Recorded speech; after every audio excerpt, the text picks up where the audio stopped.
Can you truly ever escape your own mind? Our story centers on Liam, a college student, notorious for his late-night study habits, but his recent aversion to sleep was not due to academics. It was because of the dreams. They began subtly, fractured images, distorted faces. Then a specific figure, a tall, gaunt silhouette with long, razor-like fingers, began to appear. It never spoke. It just watched, slowly, relentlessly approaching. The dreams were vivid, too vivid. There was nothing, just his own clammy skin. He exhaled slowly, trying to calm his racing heart. He knew he could not sleep again. Liam drank more coffee than seemed humanly possible.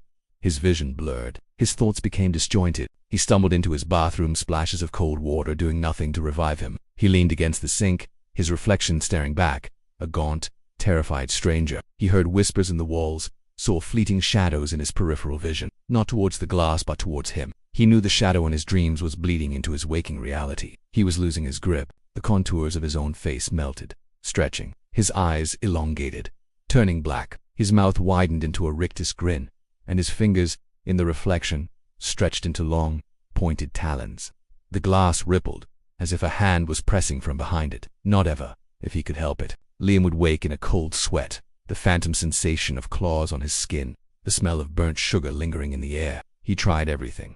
Strong coffee, energy drinks, blaring music. He even duct-taped his eyelids open during desperate moments. His friends noticed his deteriorating appearance, the red-rimmed eyes, the nervous tics. They attributed it to exam stress. He could not tell them the truth. One night, exhausted beyond belief, Liam finally succumbed. He fell asleep at his desk, his head hitting his textbook with a soft thud. The dream was instantaneous. He was back in his dorm room, but everything was slightly off. The colors were muted, the air was heavy, and there, standing by his bed, was the silhouette. It moved with a terrifying slowness, its head tilting, a faint scratching sound accompanying its approach. Liam tried to scream, but his voice was gone. He tried to run, but his legs were lead. The figure raised a hand, its impossibly long fingers reaching for him. He felt the cold, sharp points just before he jolted awake, drenched in sweat, gasping for air. He immediately checked his arm where the fingers had touched. Days blurred into a single, agonizing vigil. Finally, after nearly a week without sleep, Liam felt an overwhelming fatigue.